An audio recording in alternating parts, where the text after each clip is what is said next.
Assalamualaikum warahmatullahi wabarakatuh. Alhamdulillah kita bisa bertemu kembali. Mudah-mudahan kita diberikan kesehatan oleh Allah Subhanahu wa taala. Untuk materi kali ini kita akan melanjutkan tentang klasifikasi. Untuk hari ini kita akan berkenaan dengan model klasifikasi ya.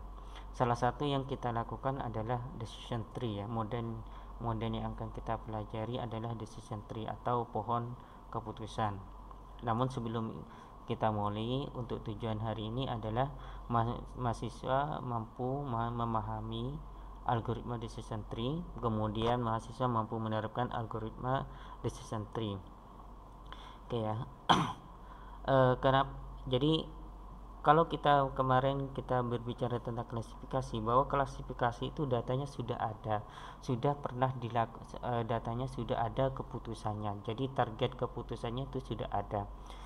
Nah, apa itu decision tree? Decision tree adalah sebuah struktur yang dapat digunakan untuk membagi kumpulan data yang besar menjadi himpunan rekod yang lebih kecil dengan menerapkan serangkaian aturan keputusannya.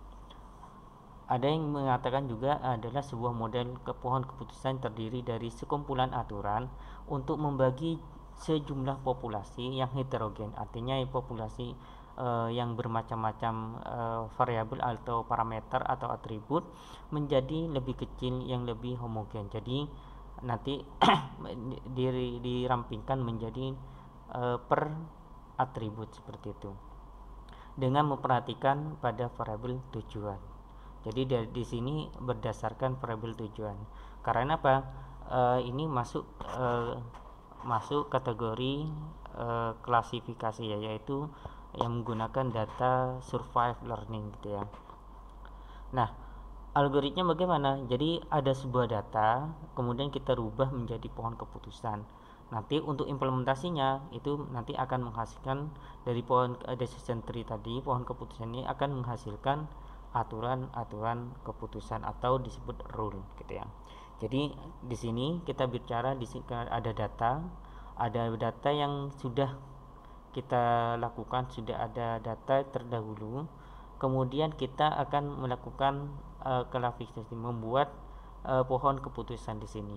Nah, pada akhirnya pohon keputusan ini dibuat sebagai rule ya, atau aturan-aturan keputusan nanti seperti itu. Oke, contohnya seperti ini. Jadi ini adalah sebuah data di sini. Jadi ada sebuah data, ada nama, usia, berat, ya, kelamin, dan hipertensi. Nah, ini adalah atribut. Kalau ini apa namanya? Kalau nama ini sampel ya, sampel. Jadi tidak dikatakan data karena ini bisa berbeda-beda namanya. Gitu ya. Jadi atribut penentu ini adalah disebut atribut penentu. Jadi usia, berat, kelamin ini adalah merupakan atribut penentu di sini. Sedangkan hipertensi ini adalah atribut target atau atribut tujuan nanti. Data ini kan heterogen, ini artinya macam-macam gitu ya. Ada usia, berat. Nah, ini kita rubah menjadi sebuah pola pohon keputusan yang lebih homogen.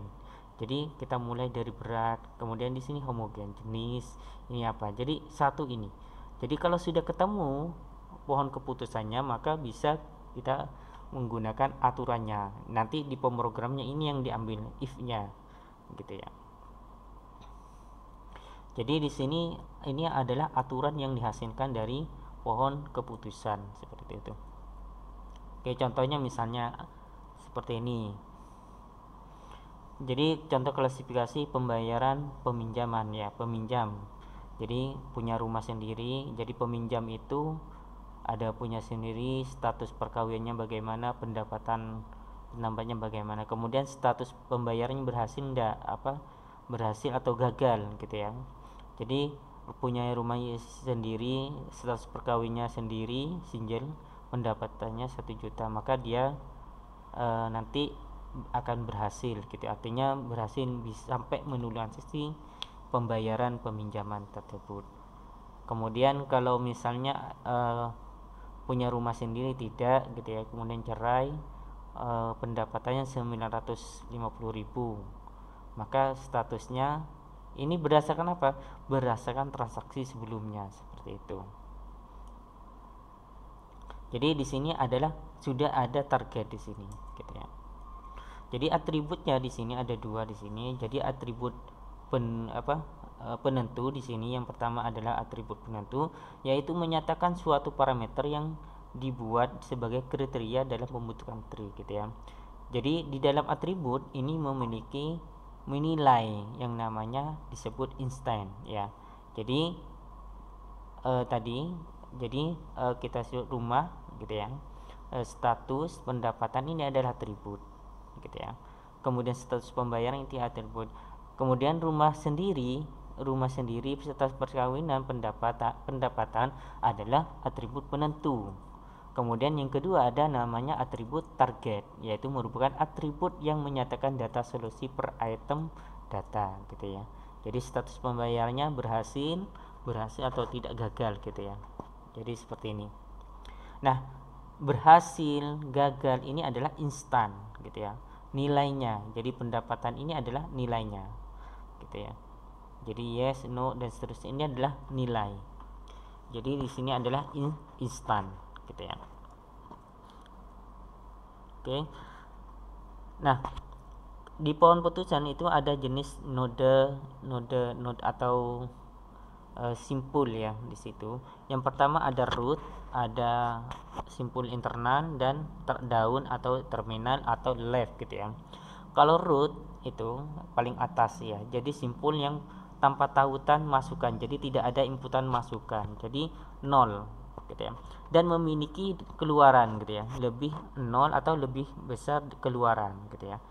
Output, gitu ya. Jadi tidak memiliki masukan tapi memiliki keluaran, gitu ya. Sedangkan node internal adalah, gitu ya, masing-masing memiliki tepat satu tautan masuk dan memiliki kurang lebih 2 tautan keluar atau lebih di sini. Jadi minimal ada 2 tautan keluaran, gitu ya. Ini node internal. Jadi di paling atas itu root, gitu ya. Di bawahnya root ada node internal. Di sini kemudian ada node daun, gitu ya.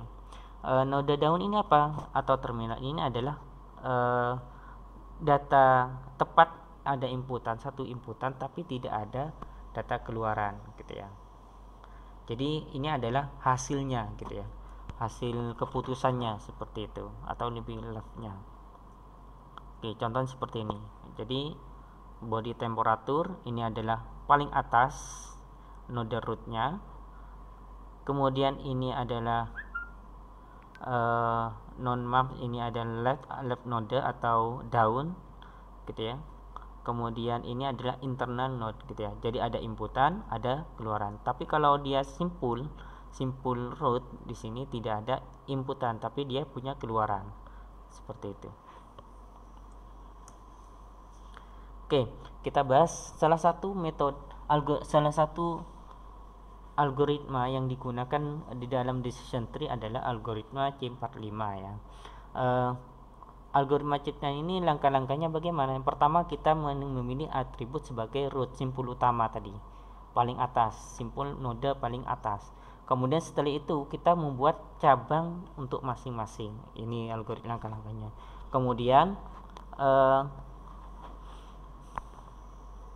Kemudian bagi kasus dalam cabang, jadi kalau ada kasus yang kita hitung nanti di situ.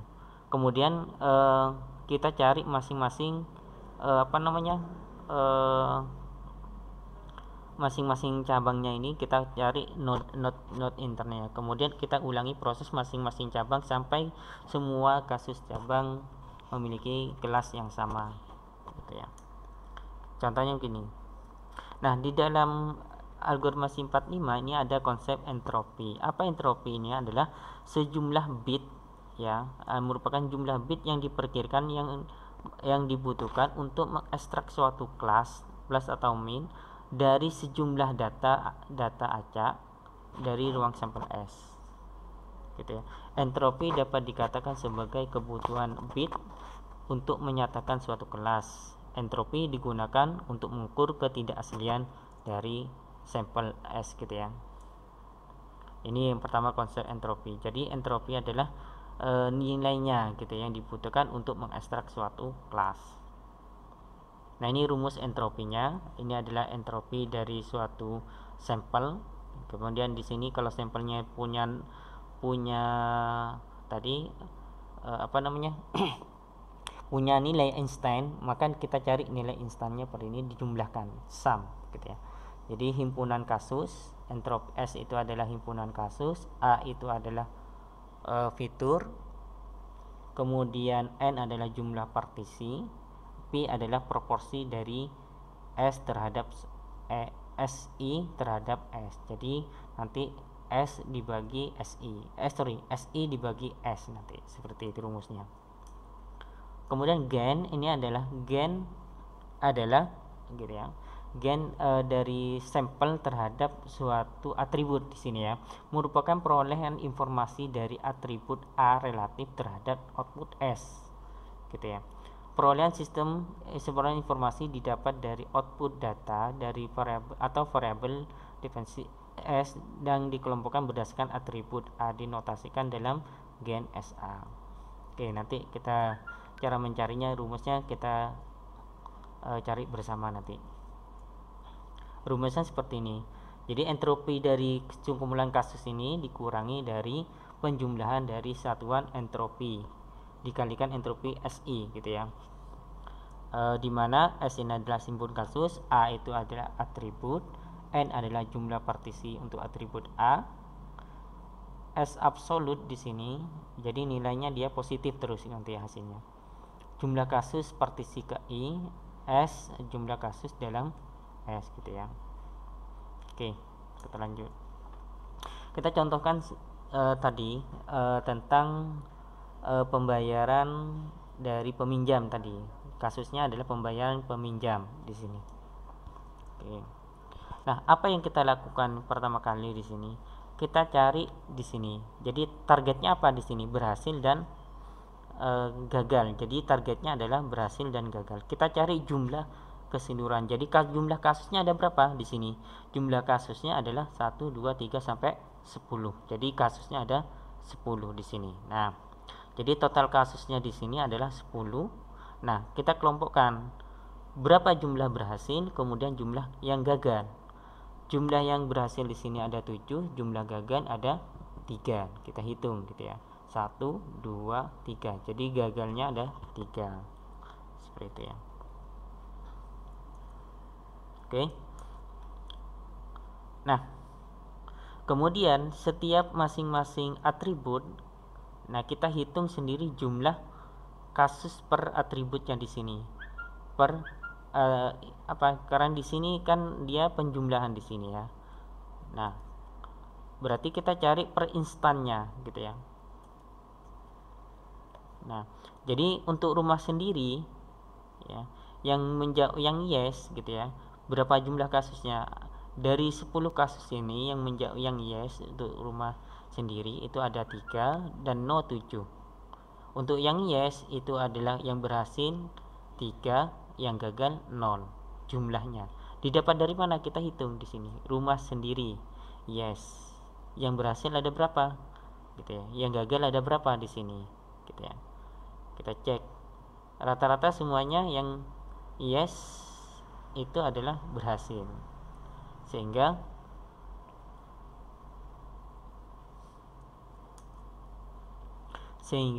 di sini berhasil 3, jumlahnya 0. Gitu. Begitupun juga yang no, gitu ya.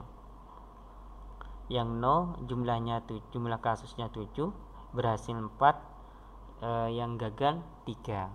Begitupun seterusnya kita cari masing-masing ini, gitu ya. Oke. Kemudian pendapatan, kenapa kok kita bagi seperti ini? Jadi kita berarti menjadi data kontinu di sini, agar kita lebih kalau kita masih ini kan banyak nih atribut pendapatan nilainya kan bermacam-macam di sini, macam-macam. Sehingga agar kita agar kita lebih sedikit, misalnya kita jadikan 3 kasus misalnya 3 kasus misalnya pendapatnya tinggi, rendah atau sedang. Nah, atau bagaimana seperti itu. Nah, kita bisa dijadikan seperti itu. Caranya bagaimana? Urutkan datanya. Nah, kita urutkan datanya dari yang paling kecil ke paling besar. Kita datanya gitu ya. Nah, sehingga didapat di sini pendapat yang di atas 1 juta ada 4 kasus, di mana menyatakan berhasil itu ada 4, yang gagal 0. Antara 750 sampai di bawahnya 1 juta itu ada 4, 1 kasus berhasil, 3 kasus gagal gitu ya. Di bawah 750 ada 2 kasus, di mana dua-duanya itu menyatakan berhasil. Nah, kalau kita sudah ketemu target ini, yang kita pertama kan cari simple root-nya di sini ya, simple root gitu ya, atau root paling atas. Maka kita hitung dulu entropinya. Yang pertama kita hitung dulu entropi dari total kasusnya ini, semestanya gitu ya. Gimana caranya? Tadi kita rumuskan gitu ya. Entropi S sama dengan atau total di sini min 7. Dapat dari mana min 7? Ini 7 ya. Minnya itu dapat dari rumusnya, minnya itu ya. Min 7 dibagi 10. Total kasusnya ada 10. Untuk yang yes, yang berhasil ada 7 kasus, jadi min 7 dibagi 100 dikalikan log 2, 7 dibagi 10 ditambah min 3 dibagi 10 dikalikan 2 sampai dikalikan log 2, 3 dibagi 10, sehingga hasilnya 0,88120909 untuk rumah sendiri. Nah, kemudian kita hitung untuk entropi yang rumah sendiri. Untuk entropi yes di sini, kasus untuk yes kan tadi ada 3, ada jumlah kasusnya kan yes ada 3 nih. Jadi min 3 untuk yang berhasil itu 3, min 3 dibagi 3 dikalikan 2 log 2 kalikan log 2 3 kali 3/3 seperti itu ya.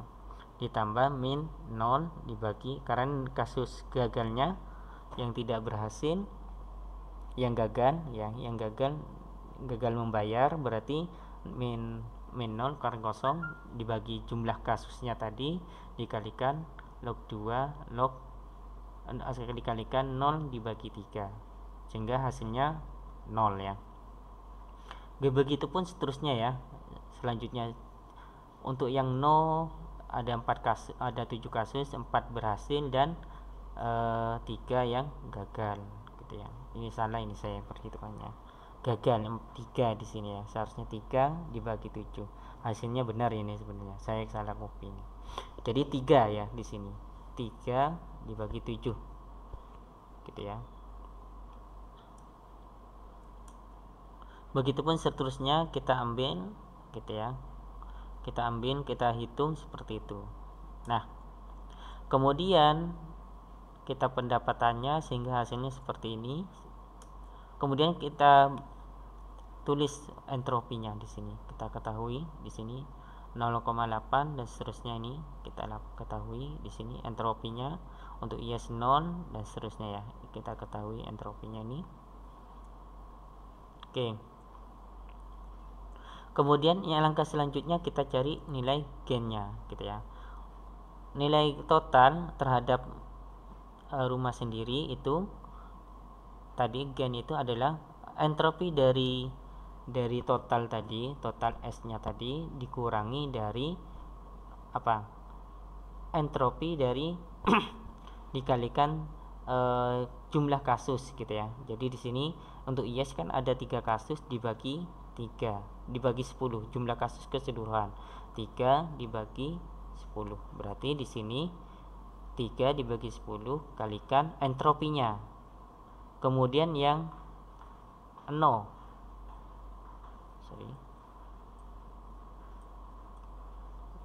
yang ada 7 kasus ya, berarti 7/10 dikalikan dengan nilai entropinya gitu ya. 7/10 kalikan nilai entropi, sehingga didapat seperti ini. Begitupun juga yang ini sama ya, hasilnya 0,19586. Di sini untuk pendapatan 0,55679,8. Oke, dari perhitungan di atas maka gain yang paling tinggi adalah status perkawinan, sehingga simple root yang ada, maka yang simple root adalah status perkawinan. Nah, untuk node selanjutnya instant single itu adalah perbandingannya 3 dan 2, cerai 1,1. Jadi sehingga belum dapat node terminal atau down atau left-nya, sehingga perlu pencarian selanjutnya. Sedangkan merit ya, instant merit yaitu 30, sehingga dia sudah dapat keputusan berhasil ya, terminal berhasil. Oke, sehingga kita punya keputusan. Jadi satu percaturan merit berhasil, kemudian di sini single yang belum ketahui gitu ya alurnya 1,2. Jadi 1.1 1.2 gitu ya. Ada dua jalur di sini. Jadi kalau misalnya status menikah langsung berhasil gitu ya. Nah, kemudian kita mencari node selanjutnya yaitu node internalnya. Nah, kita melakukan perhitungan node 1 maka didapat pendapat. Jadi kita kembali yang seperti tadi. Nah, jadi kita instan untuk perkawinan yang single ya, kita yang ini, yang single yang kita node 1.1 gitu ya. Kita lihat di sini adalah single gitu ya. Jumlah kasusnya, keseluruhan kasusnya ada 5 data gitu ya. Kita lihat yang kasus single gitu di sini. Nah, ini.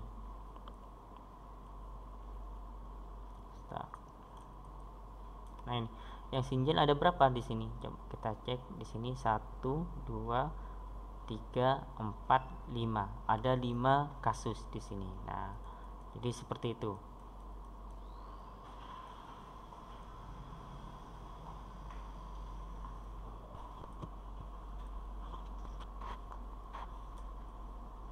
Ada 5 kasus, kasus yang berhasil ada 3, kemudian yang gagal ada 2 gitu ya. Kemudian yang kita rumah sendiri untuk kasus ini ada 1, untuk yang no, yang tidak punya rumah sendiri ada 4. Jadi seperti itu ya. Untuk pendapatannya untuk di atas 1 juta itu ada 1, untuk yang di antara 750 sampai 1 juta itu ada 2, di bawah 750 ada 2 gitu ya. Sehingga didapat entropinya adalah 9. Kita untuk entropi kasus perkawinan single di sini totalnya adalah 0,9 gitu ya. Kemudian untuk yes 0, untuk no 1 dan seterusnya 0. Sehingga didapat dari sini entropinya, gainnya kita hitung gainnya adalah 0,1 seperti ini gitu ya. Jadi terminalnya, node terminal yang kita ambil adalah paling besar yaitu pendapatan. Jadi kita lihat di sini pendapatan ya. Untuk pendapatan dia kalau dia di atas ini langsung berhasil, kalau di antara ini langsung gagal.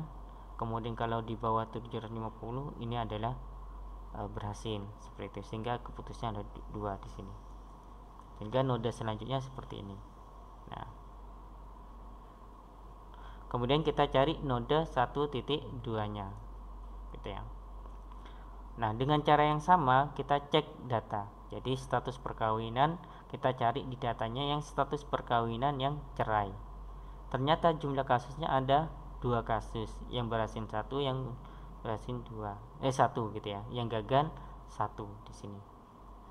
Sehingga kita cari di sini, sehingga entropinya dengan cara perhitungan di atas, sehingga entropinya yang didapat 1 karena sama di sini. Sehingga di gainnya ini hasil gainnya sama. Bagaimana kalau sama di sini? Nah, maka yang kita ambil ini adalah yang belum dipakai. Yang belum dipakai adalah rumah sendiri gitu ya. Rumah sendiri. Jadi walaupun sama di sini pendapatan sudah dipakai untuk outputnya, sehingga node node selanjutnya node yang dipakai untuk yang 1.2-nya di sini adalah rumah sendiri, dimana untuk rumah sendiri di sini dia kalau yes di sini punya rumah sendiri di sini, maka dia berhasil gitu ya. Kalau dia tidak punya, kalau no berarti dia gagal, seperti itu. Tidak punya artinya gagal melunasi ininya, seperti itu, sehingga rumahnya seperti ini. Jadi kalau statusnya jadi cerai ya, dia punya, lihat kita cek punya sendiri enggak. Kalau punya rumah sendiri berarti dia berhasil melunasi pembayaran, kalau tidak berarti tidak bisa melunasi pembayaran, seperti itu. Jadi ini adalah pembuatan decision tree. Nah, algoritma yang kita gunakan yang ini adalah C45. Fungsi dari algoritma ini yaitu biasanya digunakan untuk melakukan klasifikasi. Selain itu digunakan untuk sebagai prediksi gitu ya, atau melakukan prediksi peramalan, seperti itu. Nah, demikian untuk presentasi ini. Semoga bermanfaat. Nanti bisa ditanyakan di grup. Oke. Jadi, assalamualaikum warahmatullahi wabarakatuh.